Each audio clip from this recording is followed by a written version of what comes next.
No, you don't have to pay taxes. See you next week. Think about the press we'd get. Think about how fast I'd be audited, right? Yeah. So this text is so challenging. I don't know if you've ever had a conversation with the IRS. I have had that conversation that lasted about 7 years.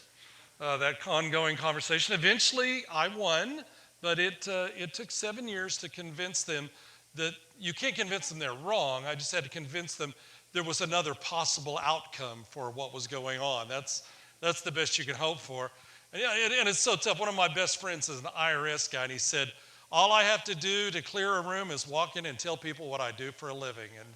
And the whole room empties out, right? So I used to teach in this wonderful school we have in Oklahoma. I was a volunteer teacher, and it's a school for Hispanic Methodist pastors. And they're part-time people. So they're coaches and principals and school teachers and bankers and beauty shop operators and auto shop operators. And then they're part-time pastors on the weekends. Little communities scattered all over Oklahoma in the southwest where they're part-time pastors. And we'd bring them together in the summer and try to equip them and train them to do ministry. And they come from places, interesting places like El Salvador and Guatemala and Mexico. And we were on this text. I was teaching the preaching class. And we were on this text, and we get to this story where Jesus says, render unto Caesar what is Caesar's, and give to God what is God's, right? We all know that. And I was taught that has a certain meaning and certain requirements growing up. I can very much remember that being preached on in my church growing up. And so I asked these Hispanic pastors how they interpreted the text. And again, a lot of them come from places where the government is incredibly corrupt. And this is what they said. It was so very interesting. They said, well, it's obvious what Jesus is saying. It's just obvious, Pastor. Can't you understand it? It's obvious. Jesus is saying that the whole tax system is corrupt. The whole government system is corrupt. And as a Christian, you need to just reject that. And your only allegiance is to the kingdom of Jesus Christ. Well, that's one interpretation, right? That was not the interpretation I was taught as a child. In the church I grew up in, when the pastor preached on this passage, he emphasized the fact that, and this is really the way he said it, to be a person of God, you must be a person of faith and a good American. Those two things are inseparable, he would say. You can't be one without the other. Well, that's another interpretation, right?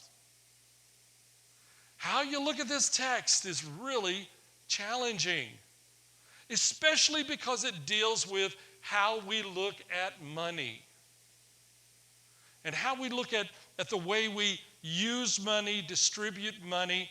Who does our money belong to? Does it only belong to us? Are we responsible with sharing with our fellow citizens? How does that work? Especially for Christians.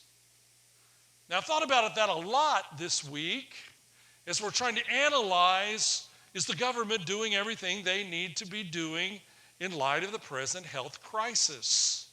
And I'm sure if we all came up to the mic today, we'd each have an opinion about that. But the mere fact that we are taxpayers, at least I know most of you are, there might be a few of you that aren't, right? We get to have an opinion about that, I think. But it also reflects back to us, how do we look at money? How do we look at how we handle our money? And what are our priorities in life? Now that part of it, the deeper question, bigger than the tax question, what are our priorities of life? And how is that related to our money and our wealth and how we use it? Has been an incredibly painful topic to me personally, especially the last few days. First, the news that Jim Baker, another pastor who I disagree with on just about everything, is being sued by the state of Missouri for peddling fake coronavirus medicine on his television show. It is a fake cure for the coronavirus he's been peddling on TV. And so the state attorney general in Missouri is taking him to court over that. That's embarrassing to me as a pastor. But even worse, a pastor I've known, went to school with, worked with over the last over 30 years, pastors one of the largest Methodist churches in the world, admitted his guilt in court this week of swindling hundreds of elderly people out of their money in a get-rich-quick scheme. It's hard to believe. It's hard to believe somebody, Bree will tell you I've been worried about my friend for a long time, but it's just hard to believe it's real now. It's all come out. It made me think about Dante Alighieri. You remember Dante, who, if you read, if you get to read right now novels and books and stories in your language, English, you can thank Dante, even though he was Italian, because up until Dante, everything had to be written in Latin, which meant that only the rich and the powerful could really have access to those sorts of things. Dante was a guy who came along, challenged all of that, said we ought to be able to have great literature in our own languages. And that's the story here in Western culture. And Dante writes this, this magnificent allegorical poem about heaven and hell and limbo and this journey that he makes through all these places. The part of that you're probably going right now, has the pastor lost it? But the part of that sticks with me, particularly this week, is that there are 9 levels in hell, according to Dante. That's just his theory. There are 9 levels of hell surrounding a circle, surrounding a core where the devil lives. And so each one is worse. There's 1, and then 2 is the next bad, and 3 is worse, and 4 is even worse. 5, so all on and on. And so the 8th level, which is almost the worst of all, is where pastors have to go who swindle people out of money. So some of you will enjoy thinking about that all week long. And if you tease me about it, I will tell you what kind of people end up in the 9th level. All right? So be very careful what you say to me about that. Right? So there's just this struggle with power and money and control, and how do we fit into our community, and do we own our money? Do we control it? Do we control our life? What are we supposed to do with all of that? And I would say simply go back and look at the text. Go back and look at what Jesus said. Now you may remember the setup for this because it's very important. The high priest and the high elders have been trying to catch Jesus in some mistake so they can at least imprison him and hopefully execute him. And that's going to be the pattern from now on through Good Friday. That's what you're going to be hearing, right? So they have failed. So they go and they find 2 new groups to come and try to trick Jesus. The Herodians and the Pharisees, who normally hate each other, can't stand each other, but they become united in this quest to destroy Jesus. It's sort of like if you have OU and OSU fans together, the room could get very uncomfortable unless you can get them all to complain about Texas. And then it kind of sorts itself out, right? So the Herodians, right, these guys were only about half Jewish. They were, of course, related to King Herod, right? They were his family. They were sort of like a sheikdom in the modern Middle East. And they had sold themselves out to the Romans. They were the puppet ruling family of the Roman Empire. And so they supported the Romans. And they went around saying, let's pay our taxes, let's keep the Romans happy, because if we keep the Romans happy, we, the Herodians, will stay in power. And they recruited local guys like the Apostle Matthew to be like mafia dons and squeeze the people for their money. That was the Herodian side of it. And then there was the Pharisee side. And these guys set themselves up as super smart, clever, very, very, very, very picky religious people. And they hated the Romans. And they wanted the Romans out of there. They wanted Israel to be only a Jewish nation, only ruled and governed by Jewish people, particularly maybe them, right? So they get these two groups and they come to Jesus. And they come with this really brilliant question, if you think about it in the beginning, because if you can deal with people, get them to deal with money and taxes, you're going to get them to somewhere along the way fumble and mess up, they think. So they ask Jesus, Jesus, should we pay taxes? I've asked myself that question so many times, right? Is that something I really have to do? Think about all the good things I could do with that money if I didn't pay taxes. Think about all the letters I could write from jail to my family. I'd have so much time, right? Right? Do we have to pay taxes, Jesus? Hey, Jesus, you're a rabbi from Nazareth. We got an accounting question for you, right? Seriously? But what they do to him is so interesting, because this is what we do when we want to trap someone. They put out bait. Oh, Jesus, you're so smart. You're so deferential. You don't choose one side over it. They just give him all this stuff, hoping that he'll bite, that he'll make a mistake. And here's the trap. So, if he says, no, we're Jews, our loyalty is only to Jehovah God, we don't pay taxes, then the Herodians will call in the Roman guard and have Jesus arrested and put to death as a revolutionary. Because for the Romans, getting the tax money, that's the whole deal, right? But if Jesus says, of course, we're living in a nation, we enjoy the Pax Romana, the peace of Rome, we're a part of an empire, we can travel anywhere, we have roads, we have security, we have all kinds. Yes, we should pay taxes, we should do our part. Then the Pharisees will say to the people, look at this guy. He's just another one of those people that have sold out to the Romans. And that's the trap. And then Mark tells a joke, right? Because if you're going to talk about taxes and money and those kinds of things that make people so uncomfortable, one of the best things you can do is tell a joke. And again, we're so serious in the way we read the Bible, we kind of scoot over this part and don't catch it. Jesus says to them, give me a coin. Now, everybody knows there what Jesus means. It's a denarius. It's the coin of the empire. But think about that for a moment. These are supposed to be devout Jews. The coin of the empire, like you see up there, had Caesar's image on it, on the front and on the back. I know your Latin is very good, I'm sure, that you can probably tell that it says Caesar the Divine. Now, you may remember the Jews had this little thing called the Ten Commandments. And they were not allowed to call anyone but Jehovah God divine. And they were not allowed to create graven images of anyone and call them divine. That's why you get with Jesus and the whole money changing thing, is because when people come to go to the temple, they have Roman money, Greek money, Egyptian money, and they have to exchange it for Jewish money that doesn't say Caesar's divine and doesn't have his image on it. So they had Jewish money. Jesus does this funny thing, and it's just a joke, like a vaudeville bit almost, where he says, let me see a denarius, somebody.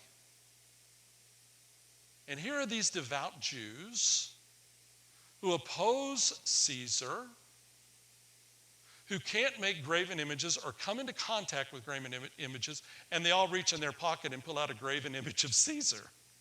Right? They all have Roman coins, not Jewish coins. And already, without saying anything else, Jesus could have just, that's what I thought, and walked away, and he would have proven his point. But he goes a step further. He says, whose image is on the coin? Now, this is tricky business, because right in the time, what we call the intertestamental period, leading right up to Jesus and the stories that we have here now, the Jews revolted against the Romans, and they had all kinds of things going on. A guy named Judas of Galilee, in particular, had led the Jews in a revolt against the Romans because of the issue of taxes. And from that guy and his revolution, which eventually ended at Masada, from that guy we get the word zealot. That's where the zealots came from. So there were a lot of people right there hanging on that moment whose fathers and uncles and cousins and grandfathers and brothers, sisters, and mothers had died fighting Romans over the issue of taxes. And they're standing right there waiting for Jesus to respond. And Jesus says, whose image is on the coin? And of course, they answer, Caesar's. And Jesus says, render unto Caesar what is Caesar's, and unto God what is God's. Which in one way is very helpful, and in another way isn't helpful at all. It would have been so much easier for me if Jesus would have said, okay, so give God 30% of your income and give the government 10% of your income, and you'll be a good Christian if you do that. If Jesus could have been just a little bit more concrete for me. You know, if Jesus would have said, it's okay to pay income tax, but don't pay tax when you buy a car. That's just too much. That would have helped me. All right? I have a new car more often if that were the case. You know, if Jesus had said, it's okay to pay taxes to go to help poor people who need medical care, but don't pay taxes that fly politicians around on superfluous trips, I would have been okay with that. But what Jesus did is he drops all of the responsibility on us. There is a part of us that is responsible for caring for our community and the people around us. And until somebody comes up with something better, that currently works, at least one way, through the tax system. And as a Christian, I have a responsibility for caring for the people around me. Sometimes I do that by volunteering in Family Promise. Sometimes I do that through my giving to my country. And at a time like this, I think it's really important that we pray for our nation. The thing that my childhood preacher got right was, he said that we as Christians need to be in prayer for our leaders no matter what party they come from. And right now we need to pray for wisdom and discernment for our national, state, and local leaders. No matter how we feel about their party or their personal politics, we need to be lifting them up in prayer, that God will give them wisdom. So my old preacher got that part right. But the deeper question that Jesus leaves me with is, what in my life belongs to God? See, lots of times you look at this text and you think it's just about taxes. You get to that render unto Caesar's part and then you walk away spiritually. But it's that second part